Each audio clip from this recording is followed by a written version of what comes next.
বিশাল ভোটের ব্যবধানে এবং বিপুল সংখ্যাগরিষ্ঠতা নিয়ে বিএনপি সরকার গঠন করেছে।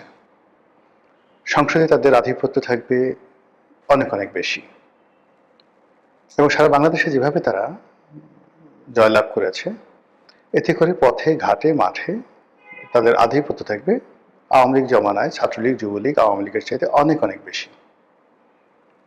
এ কারণ হলো আওয়ামী লীগ জমানাতে আওয়ামী পান্ডারা দুর্নীতি করেছে, অন্যায় করেছে, কিন্তু ওই সময়টাতে সামাজিক যে সংহতি এটি এখনকার সময়ের চাইতে ভালো ছিল।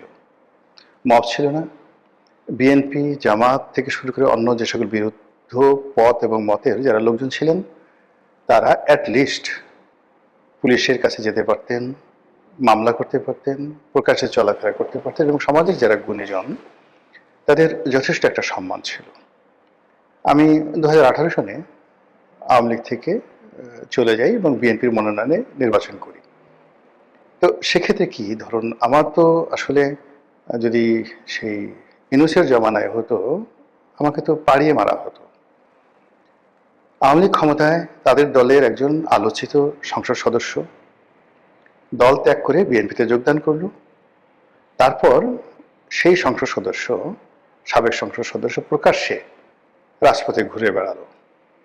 আমার বাসাটা ছিল ঢাকা কলেজের পেছনে।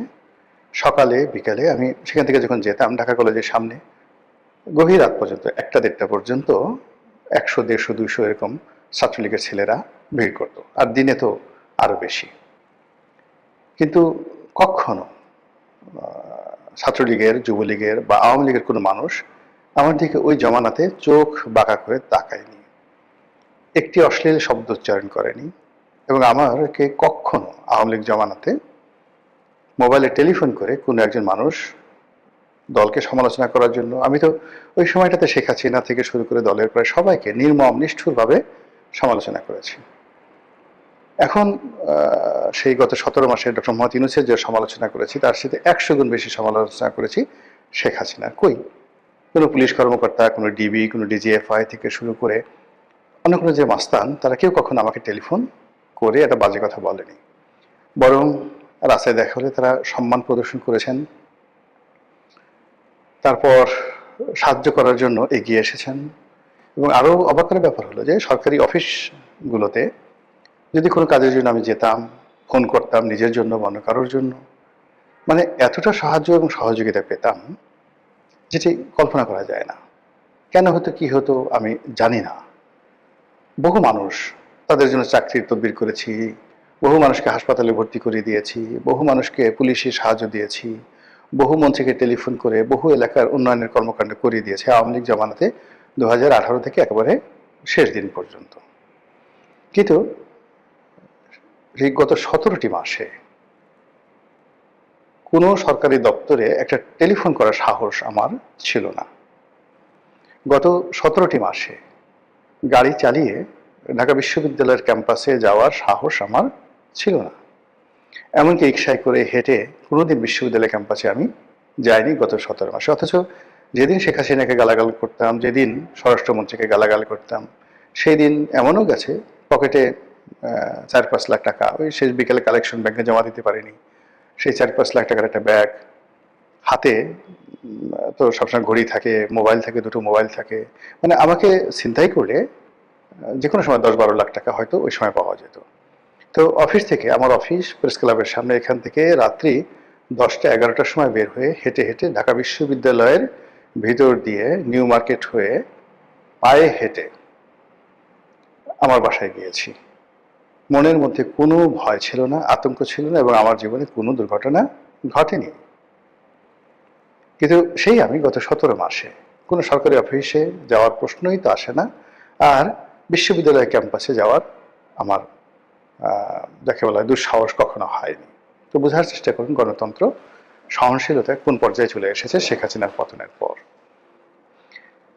এরপর থানা পুলিশকে কি ফোন করব? পুলিশের যে সকল কর্মকর্তাদের সঙ্গে পরিচয় ছিল, সেই জুলাই আগস্ট গণ অভ্যুত্থানের পরে বহু পুলিশ কর্মকর্তা, অনেকে চাকরি হারিয়েছেন, অনেকে জেলে গেছেন, অনেকে পালিয়ে বেড়াচ্ছেন।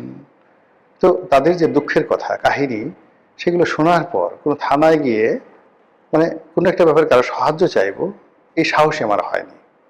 বরং আমার কাছে যারা পুলিশি সহযোগিতার জন্য বিভিন্ন সময় সুপারিশ করেছেন, আমি বলেছি যে আরে বাবা, পুলিশই তো বাঁচছে না এখন, পুলিশই তো বিভিন্ন মানুষের সাহায্যের জন্য তারা দাঁড়িয়ে দাঁড়িয়ে ঘুরে বেড়াচ্ছে, বাধ্য ওই সমস্ত ব্যাপার মিনিমাইজ করে সবকিছু।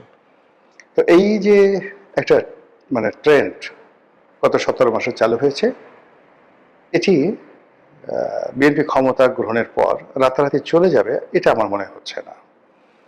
বরং গত 17 মাসে যে সকল বিশৃঙ্খলা হয়েছে আর্থিক খাতে, তারপর আন্ডারওয়ার্ল্ডে, ব্যবসা বাণিজ্যে, বিশেষ করে 2 নম্বরই ব্যবসা বাণিজ্যে, টেন্ডারবাজিতে, এর প্রায় 99% কাজই বিএনপির লোকজন করেছেন। সিটি কর্পোরেশনের টেন্ডার, সিটি কর্পোরেশনগুলোর ময়লার কাজ, পাড়া মহল্লার ডিশ ব্যবসা, ফুটপাতের চাঁদাবাজি, দখল বাণিজ্য, এরপরে আওয়ামী লীগের বিভিন্ন সহায় সম্পত্তি দখল করে সেগুলো আত্মসাৎ করার যে চেষ্টা, আওয়ামী লীগের নেতাদের বিরুদ্ধে, জাতীয় পার্টির নেতাদের বিরুদ্ধে একের পর এক উপর্যুপরি মামলা দিয়ে শত শত হাজার হাজার কোটি টাকা লোপাট করার যে অভিযোগ, কাদের বিরুদ্ধে? জামাতের বিরুদ্ধে, এনসিপির বিরুদ্ধে, নাকি চরমোনাইয়ের পীর সাহেবের বিরুদ্ধে? আল্লাহর বাস্তে একটু বুকে হাত দিয়ে বলুন তো কাদের বিরুদ্ধে? এখন যারা এই ধরনের কাজকর্ম করেছেন, প্রায় তাদের সবার মধ্যে একটা ভয় ছিল যে জামাত ক্ষমতায় চলে আসবে। কেন আসবে? এর কারণ হলো জামাত সততার প্রচার করছে, জান্নাতের টিকিটের কথা বলছে, তারপর তাদের যে রাজনৈতিক প্রতিপক্ষ তাদের দুর্নীতি, অনিয়ম, এ সকল কথাবার্তা তারা বলছে। তো কাজেই জনগণ হয়তো জামাতকে ভোট দিয়ে দেবে। কিন্তু যখন শেষ পর্যন্ত দেখা গেল যে জামাত জয়লাভ করেনি, বরং যে বিএনপির বিরুদ্ধে জামাত অভিযোগ করত যে তারা চাঁদা আদায় করে, চরমোনাই যাদের বিরুদ্ধে বলতো চাঁদা পড়ে পল্টনে, চাঁদা যায় লন্ডনে, তারপরে তারেক রহমান সাহেবের ঘেড়ি ভাঙা, কোমর ভাঙা, মিলিটারির মায়ের ফ্যানের সঙ্গে টানিয়ে বেদম প্রহার, এ সকল কথাবার্তা বলে তারেক রহমান সাহেবকে যারা ছোট করার চেষ্টা করেছেন, কার্যত দেখা গেছে যে তারেক রহমান সাহেব প্রধানমন্ত্রী হয়েছেন এবং জনগণ ওই যারা চাঁদার অভিযুক্ত সেই দলকেই জনগণ ভোট দিয়েছে। ফলে যারা চাঁদাবাজ, দখলবাজ, মামলাবাজ, গত 17 মাসে নবরূপে যারা যাকে বলা হয় অভিষিক্ত হয়েছেন, নবরূপে যারা ক্ষমতায় ফিরে এসেছেন, তারা চিন্তা করবেন যে আমাদের তো জনগণ ভালোবাসে। যদি চাঁদাবাজি অন্যায় হতো, দখলবাজি অন্যায় হতো, তাহলে তো লোকজন আমাদেরকে ভোট দিত না। যেহেতু লোকজন আমাকে ভোট দিয়েছে, ইট মিনস এটা বৈধ। এই বাংলাদেশে এটা আমাদের অধিকার, এটা আমাদের মানবাধিকার, এটা আমাদের রাজনৈতিক অধিকার। কাজে আমরা চাঁদাবাজি করব, সিরিয়াসলি চাঁদাবাজি করবো, যে যাই বলুক না কেন। এর কারণ হলো তাদের যারা প্রতিপক্ষ তারা তো চাঁদাবাজিকে মেইন ইস্যু করে নানাভাবে তারা প্রচার চালিয়েছে, প্রোপাগান্ডা চালিয়েছে, কিন্তু জনগণ তো রেসপন্ড করেনি। তো জনগণ যেহেতু রেসপন্ড করেনি, কাজে আমরা অবশ্যই চাঁদাবাজি করব। তো এদের সংখ্যা কত হবে? 10 লাখ, 20 লাখ, 50 লাখ, যারা এই যে বিএনপির ক্ষমতাকালে নিজেদেরকে ভীষণ রকম বেপরোয়া, ভীষণ রকম শক্তিশালী, ভীষণ রকম যাকে বলা হয় যুদ্ধংদেহী বানিয়ে ফেলেছেন। তারা যদি আগামীতে এই যে সকল চাঁদাবাজি কর্মকাণ্ড সেইগুলোর পরিমাণ বাড়িয়ে দেন, জনগণের উপর অত্যাচার বাড়িয়ে দেন, আত্মবিশ্বাসে অতিরিক্ত বিজয়ের আনন্দে, তাহলে সকল দায় দায়িত্ব এসে জনাব তারেক রহমান সাহেবের ঘাড়ে উঠবে।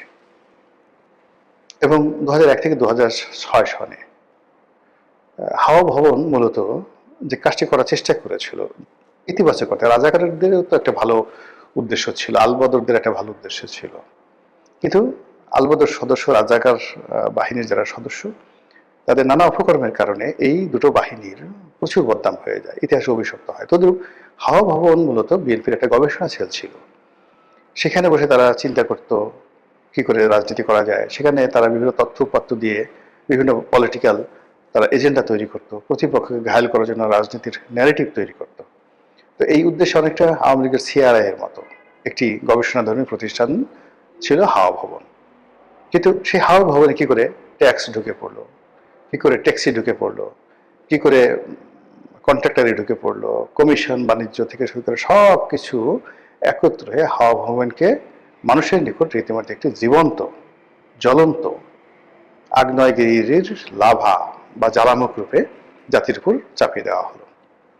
ফলে কি হলো, জনাব তারেক রহমান সাহেব এত সুন্দর সুন্দর চিন্তা করলেন, ওখানে বসে এত ভালো ভালো কাজ করার চেষ্টা করলেন, তার একটিও তার কাজে এলো না। বরং তিনি সারা দেশে মিস্টার 10% হিসাবে পরিচিত হলেন, এবং এটা আর মুছা গেল না। এই যে তিনি প্রধানমন্ত্রী হবেন, তার অল্প কয়েকদিন আগে টাইম ম্যাগাজিন তাকে নিয়ে একটা বিশাল প্রতিবেদন ছাপালো, যেখানে তাকে প্রডিগাল বয় হিসেবে বলা হলো। উচ্ছনে যাওয়া, বেহিসাবি, বাজে স্বভাবের, ঘুষখোর, দুর্নীতিবাজ একজন পুরুষ হিসেবে তাকে টাইম ম্যাগাজিন তুলে ধরলো। তো বোঝার চেষ্টা করুন যে পাপ কখনো বাপকে ছাড়ে না। অন্যের পাপ মানে আপনি কিচ্ছু করেন নাই, একেবারে নিরপরাধ, কিন্তু আপনার আশেপাশে যারা লোকজন রয়েছে তারা অন্যায় করেছে, সেই দায় আপনি এড়াতে পারেন না। তো বিগত দিনে সেই দায় যদি এখনো তারেক রহমান সাহেবকে তাড়া করে, এবং বিগত দিনে যে নেতাকর্মীদের দাপট ছিল, শক্তি ছিল, অভাব ছিল, অভিযোগ ছিল, সেটি এই জমানাতে এসে এত ডিজিটালাইজড হয়ে গেছে, এবং এর সঙ্গে আর্টিফিশিয়াল ইন্টেলিজেন্স যুক্ত হয়েছে, এবং গত 17 বছরে তাদের যে না পাওয়ার বেদনা, না খাওয়ার বেদনা, সবগুলো একত্রে সুদে আসলে যোগ হয়ে যেভাবে এই সময়টিতে পথে ঘাটে মাঠে চাঁদাবাজদের যে দৌরাত্ম্য বৃদ্ধি পেয়েছে, এটা যদি অব্যাহত থাকে তাহলে বিএনপির পতনের জন্য আর কিচ্ছু দরকার হবে না, এই চাঁদাবাজরাই যথেষ্ট। মহান আল্লাহ আমাদের সবাইকে এই চাঁদাবাজের যে জুলুম অত্যাচার থেকে রক্ষা করুন, হেদায়েত করুন, দয়া করুন। আসসালামু আলাইকুম ওয়া রাহমাতুল্লাহি ওয়া বারাকাতুহু।